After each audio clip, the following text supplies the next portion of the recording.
Hey, this is LSH Zoo Tours, and today we're in probably the greatest zoo in Asia. Singapore Zoo is the flagship zoo in the Mandai Wildlife Reserve. It is hands down the coolest zoo that I have ever seen. It is set in an actual jungle. Let's check it out. Even the road leading up to Mandai Wildlife Reserve looks absolutely incredible. It is so atmospheric and it really sets the scene. And here we are at the entrance. Let's head to the first habitat, the Treetops Trail. The first thing you'll notice when you enter Singapore Zoo is this, just how lush and gorgeous everything is. The zoo's basically a living jungle, and the Treetops Trail is the perfect introduction. I'm going to use so many superlatives in this video. I should probably point out that this is not in any way sponsored by Mandai Wildlife Reserve or anyone else. I just really enjoyed it. The Treetops Trail is home to a pair of siamang. You can see one in the distance there, along with mouse deer and false gharial. The siamang are the main attraction for me. The largest members of the gibbon family, they spend their time swinging through the trees, and this habitat really showcases that. You can get so close to them here on this elevated walkway, and the area is so large you can always find a spot to get a good view of them. I think this is the first time I've seen siamang, so I was really excited to get this chance. They are big, muscular apes, and you really realise that when you get up close to them. They're also famous for their ear-splitting vocalizations, which they use their extendable throat sacs to generate, but they're actually being pretty quiet here. Next up is a couple of smaller habitats for Babirusa and Lowland Anoa. These are two species native to Indonesia. The Babirusa you see here is probably the most unique member of the pig family, and the Anoa is a secretive jungle-living bovine and the smallest of the wild cattle species. Opposite the Babirusa is this habitat, home to one of the most popular zoo animals, the Asian small-clawed otter. I've seen these in so many zoos, but I never tire of them. They're just so cute and characterful. It's always a pleasure to see them in action, and here they are. The habitat here is gorgeous. It's a good size with great viewing, lots of different terrain, and it extends back behind the fence, so they have more room than it looks like here. I was lucky enough to visit at feeding time, so let's check that out. Look at them catching their fish. Otters are similar to raccoons in that they like to wash their food before they eat it, and there are a few zoo experiences I enjoy more than just watching these little dudes snacking away on some fish. You can't hear it from here, but their enthusiastic smacking sounds as they eat is adorable. This isn't the only family of small-clawed otters in the zoo either. We will see more of them later. Now, from one of the most popular zoo animals to one of the rarest in the world, a monkey that is only held in a handful of zoos, all of them in Asia, it's the Proboscis monkey. I'm so excited to see these. I think unique would be the best way to describe these monkeys. The nose of the male is fairly large, definitely a striking face rather than a beautiful one, but their babies are absolutely adorable, and we are about to see some. The landscaping around this habitat is absolutely stunning. And to get inside, you cross a bridge over this pond, which is filled with turtles. I'm not sure what species this is, so let me know in the comments if you do. I was particularly taken with the way that they squirt water out of their noses as they eat. I did not know they did that, but check this out. There we go. Alright, enough turtles, let's go in and check out the monkeys. So the Proboscis monkey habitat is outside, with the guest viewing on the inside. And look at this, I love how there's a river full of fish below their habitat. That's really clever. And there are some pretty sizable fish in here as well, like these Asian arowana. And then above and beyond the river are the Proboscis monkeys themselves. You can see them up here. We'll get a better view in a second. I believe the reason that their habitat is viewed through glass in this building is to protect them from human diseases. Proboscis monkeys are not only very rare, but also very fragile. They're incredibly fussy eaters, which is one of the reasons they are exclusively held in zoos in this part of Asia, because they only eat native plants. They're not the only animal in this part of the habitat either. They share it with muntjac. They're also known as barking deer, although they didn't do any barking while I was here. The Proboscis monkey is possibly the animal I'm most excited to see today. I have never seen one before, and seeing as I live in England and they're only held in Asia, I will possibly never see one again. Look at these little dudes though. We have some juveniles and females here, and then in the top spot is the male. He's showing off his very impressive nose. The juveniles are really playful. You can see this one here causing all sorts of mischief. Possibly a little too playful for the female here. But that's what kids do. Look at them, they're so cute. He's causing all sorts of trouble. And that's the Proboscis monkeys. It was a privilege seeing him in the flesh, I have to say. Next up is Primate Kingdom. This area of the zoo is home to most of the zoo's 39 different species of primate, most of whom have their own island to live on, including these spider monkeys, along with ring-tailed lemurs, red ruff lemurs, tamarins, black and white colobus, Duke's langur, and Saki monkeys. There's also great white pelicans living in the waters surrounding the islands. This is the first island you come to. As well as the spider monkeys, there's buff-cheeked gibbons here. You can see them using their prehensile tail to swing and then walk across a vine here. And how gorgeous is this island? The planting and the landscaping all around Singapore Zoo is just next level. It's one of the most amazing zoos I've ever seen. There's another island which features black and white rough lemurs, possibly the most beautiful of the lemurs, I think. They're absolutely gorgeous, love these. Let's move on and check out the next exhibit, which is a mixed species habitat for another group of small-clawed otters and orangutan. Also massive fish, because they are everywhere in this zoo. Small-clawed otters are actually native to Singapore, so they are more than at home here. Here's the orangs. I think the otters stole the show a bit. There's a party of school kids behind us, and the otters are showing off. One of the orangs is pretty active as well, swinging around on the, I think that's a fire hose, which is nice because they're not normally that active when I see them in zoos. They have both Sumatran and Bornean orangs here. Look how majestic this one is sitting at the top of the tree. Next door to the orangs is the largest of the islands for a family of chimpanzees. Great use of real trees in this habitat, although I feel like it could be larger. I'm not sure how big the off-show area is. Maybe they've got loads of space back there, but I feel like chimps are really active. They would probably appreciate more space than this. Now, if you like reptiles, you're in for a treat because we are heading to Reptopia. As the name would suggest, Reptopia is home to the majority of Singapore Zoo's reptiles. We start small with this beautiful veiled chameleon, but we'll see some much bigger reptiles shortly. This red-tailed racer snake is very inquisitive. There's also an incredible selection of poison frogs. The ornate and infinitely varied colour schemes are just fascinating on their tiny little bodies. These are some of my favourite amphibians. Tree frogs and poison frogs, they're so beautiful, and there's just so many different types of them, you never get tired of looking at them. Let's look at something larger though, much larger, the Komodo Dragon.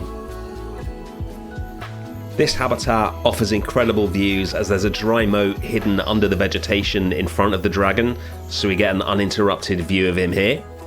There's no glass getting in the way, and just look at the size of him. I love how he has this rock formation to climb up on and just sit there, majestically surveying his surroundings.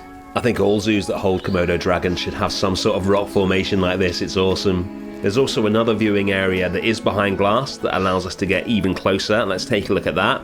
This is a great example of multiple viewing in a habitat. The dry moat earlier lets us feel like there's nothing between us and the dragon, and then the glass here lets us get this close to him. I could watch this dragon all day, but let's head to what I've heard is one of the most spectacular exhibits in the whole of Singapore Zoo, the Fragile Forest. Here it is, let's go in. The Fragile Forest starts with this fairly unassuming entrance hall, followed by a butterfly house, and then the centerpiece, a huge indoor rainforest featuring everything from sloths and mouse deer to the world's largest bats. We'll take a quick look at a couple of the animals in this part. Here's an axolotl. This is what wild axolotl look like. The pet shop ones are albinos. We've got this cute frog, and then let's move on into the butterfly house. There are a lot of butterflies in here. I really like it. Although I don't think she's enjoying it as much as me. I love a good butterfly house, which is strange as I'm not actually very interested in butterflies themselves, but there's just something about being inside a habitat that's really cool. You can get so close to them, especially when they're on their feeding platforms like this. Their colours and markings are amazing. And this one even decided to come and check me out, which was cool. Let's head into the main attraction here, the forest itself. This is one of the coolest habitats I've ever been to. The vibes in here are incredible. And the best thing about it are these guys, the Malayan Flying Fox. These are the largest bats in the world, and we're going to get a lot closer to them in a minute. There are so many different types of habitat and species in this exhibit. We've got some white ibis here, and then we've got a pool here with a pig-nosed turtle in it, and then something really cool which I've never seen before, freshwater stingrays. Here they are. The transitions from water to land to treetops in this habitat works absolutely perfectly. You can see the bats roosting up there. And who's this? Proboscis squirrel just nibbling away on this plant here. It's amazing to be so close to these animals. These are a really, really cute squirrel. And they're not the only type of squirrel in here. They also have Finlayson squirrel. What a cutie. There's a two-toed sloth behind him as well. Looks like it's flowers for dinner. We're on an elevated walkway here, which means we can get close enough to touch the flying foxes. Not that we're going to do that. We are responsible zoo visitors after all. But just check this guy out. Absolutely magnificent. This is one of the most amazing animal experiences I've ever had. I was in here for so long, but it's time to leave and check out another exhibit, the Gharial. Hidden away in all these vines and bamboo is a pretty spectacular habitat. I believe it used to hold saltwater crocodiles, but now it holds Gharial. The Gharial is an Indian crocodilian, which exclusively eats fish. Not sure if this one is on the menu or not. They're pretty rare in zoos. I think this is only the second time I've seen them. And they're pretty elusive in this habitat as well. It's a really interesting habitat. There's seating up there, and alongside the Gharial live Burmese roofed turtles. You can see one here, and a whole host of fish. Sadly, the Gharial is right at the back of the habitat, so this is the best view of it that we're going to get. But we got a much better view of the sun bear next door, the smallest and probably cutest of the bears. And from the smallest of the bears to the largest of the cats, it's the tiger. This, I believe, is a Malayan tiger. These logs that they can climb give you an amazing view. But it's not all lush jungle in Singapore Zoo. We're off to a much drier area, Australia. They've done a great job of making a much drier looking environment for their Australian area, which is home to these grey kangaroos amongst others. And the area seems to be very popular with cicadas as well. You can hear them screaming and buzzing away in the background here. They also have wallaby here, but I don't see any of them at the moment. Let's move on and take a look at the largest animals in the zoo, the Asian elephants. To get to Elephants of Asia, we're walking down a really long path which takes us past the river that the Mandai Wildlife Reserve is built around. But here are the elephants. I think their habitat's being cleaned at this point because they seem to be confined to this area here. But the habitat itself is much larger than this. It's split into sections, which is quite common in zoos, so they can be cleaned easier. Let's move on to one of the largest areas in the zoo, Africa. The first thing you see in the African area are Hamadryas baboons and some more amazing theming. This is probably the most immersive zoo I've been to, although being in Singapore does make it a lot easier to have jungle theming, seeing as we are quite literally in a jungle here. Everywhere you look there's wildlife, even genuinely wildlife, such as this green-crested lizard just chilling out in this bush here. This African area holds 17 different species, but the baboons are definitely my favourite. We'll go and find them now. It's quite a walk to get up to where the baboons are, but I don't mind that. I like winding paths in zoos. It gives you the time to acclimatise to the surroundings and gives the zoo the opportunity to put in theming like these huts here. And along with all the plants and vegetation, it builds anticipation for the animals that you're about to see and gets you in the right frame of mind to see them. I see some very impressive looking rockwork up ahead, so I think we may have found the habitat. Alright, here they are. They are amazing. Baboons are so dynamic. I don't know how many they hold here, but it is a massive troop. This is just a tiny part of it. And the rockwork in this habitat is just sublime. There's one right on top of the rocks there. And they are constantly on the move, play fighting and chasing each other around the habitat. And look at this little baby here. Round the corner in the other part of their habitat, you can see just how many baboons they have here. And isn't this just the cutest meerkat habitat you've ever seen? Elsewhere in the African section, there is a beautiful habitat for lions. What a view. There's also a giraffe yard. These are Rothschild's giraffe. And hidden away on a side path is one of my favourite animals that we see today, a Sri Lankan leopard. This animal is absolutely gorgeous. It's having a nap right now, just like a giant house cat, but it's soon awake and still acting like a giant house cat. Again, we've got two different types of viewing, the mesh viewing and glass viewing as well, so you can get different views of the animal. And it was a real privilege being this close to a leopard.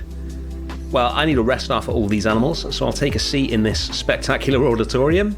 And that is Singapore Zoo. Hands down, one of the best zoos I've ever been to. And some of the other zoos in the Mandai Wildlife Reserve will be on the channel soon. Thank you so much for watching as always. I'll see you soon. Bye.